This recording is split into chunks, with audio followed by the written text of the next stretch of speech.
শুভ দুপুর বন্ধুরা। তো দেখো আজকে মেঘলা মেঘলা, একদম মেঘলা মেঘলা ওয়েদার। তো কারেন্টটাও নেই, খাবো কি করে বুঝতে পারছি না। অন্ধকারে কি খাওয়া যায় বলো? আর একটা টিপ টিপ করছে আলো রান্নাঘরে, ওর বাবা ওখানে বসে আছে। তো এদিকে বাইরে বেরিয়ে গেলাম যে একটু হাঁটতে, চলো একটুখানি ঘুরে আসি আমরা। তো আমি আর নীলাক্ষী একটু রাস্তায় বেরিয়ে গেলাম।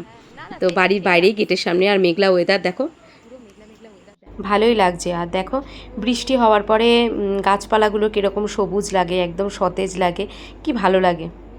তো বাড়ির পাশে দেখো এখানে একটা গাছ রয়েছে আমাদের বাড়ির পাশেরই, ওই বাড়ির দেখো তোমাদের একটা জিনিস গাছ দেখাই একটা। আর এদিকে যাবো এবার, খাবো, দেখি কারেন্টটা এসেছে কি না। আর এই দেখো তোমাদের যেটা দেখাবো বলছি সেটা দেখো, কমলা লেবু, ছোট্ট ছোট্ট বেবি কমলা লেবু।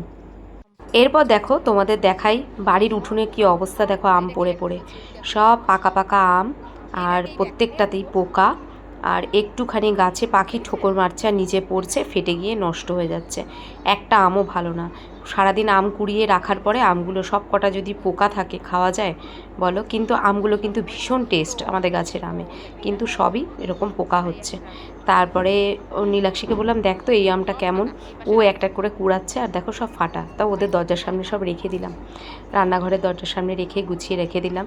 এরপরে চলে আসলাম এই সাইডে, তোমাদের আর কিছু দেখাবো। দেখো এই দেখো আম, দেখেছো? প্রত্যেক দিন ঝাড় দিচ্ছে আর এক গাদা গাদা করে আম। আমাদের বাড়িতে যে টিয়া পাখিগুলো তোমাদের আগের ভিডিওতে দেখেছো, আমার মেয়ে আদর করছিল বসিরহাটে গিয়ে, সেই টিয়া পাখিগুলো আমাদের বাড়িতেই থাকতো। তো যখন ওরা থাকতো তখন কিন্তু এই গাছের আমই খেত।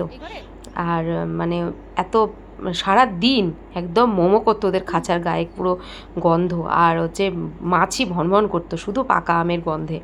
আর এদিকে দেখো ফুলগুলো কি ভালো লাগছে, বৃষ্টির জল পড়েছে, আরও সুন্দর লাগছে ফুলগুলো, এত ভালো লাগছে। তো চলো দেখি এবার কারেন্ট এসছে নাকি। তো দেখি, তো দেখো ঘরে চলে আসলাম, কিন্তু কারেন্ট এখন আসেনি। আর দেখো খাবার সব গুছিয়ে রেখে দিয়েছি, আর মেয়ে ওদিকে জানলায় বসে আছে, আর নীলাক্ষীও যাচ্ছে বলে ও একটু রেগে যাচ্ছে, আর ওর বাবা এদিকে বসে বসে ফোন দেখছে। কারেন্ট না আসলে তো খেতে বসতে পারছি না। তারপরে দেখো এই যে তরকারি দেখছো, এক বাটি শুক্তো, শুক্তো যে এত ভালো হয়েছে আজকে, আর সবার ভালো লেগেছে। দেখো সবাই শুক্তো দিয়ে খাচ্ছে।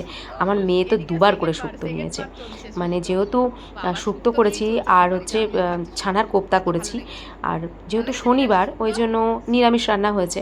তো আমি ভাবলাম আজকে শুক্তোটাই করি। তো সবার যে এত ভালো লেগেছে শুক্তো, চেয়ে চেয়ে খাচ্ছে সবাই শুক্তো।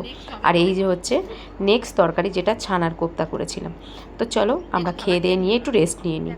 তো খাওয়া দাওয়া করে রেস্ট নিয়ে মেয়ে আবার পড়তে গেছিলো, এই যে 7টার সময় পড়ে টোড়ে নিয়ে ফ্রেন্ডের বাড়িতে এই যে খেলা হচ্ছে দেখো।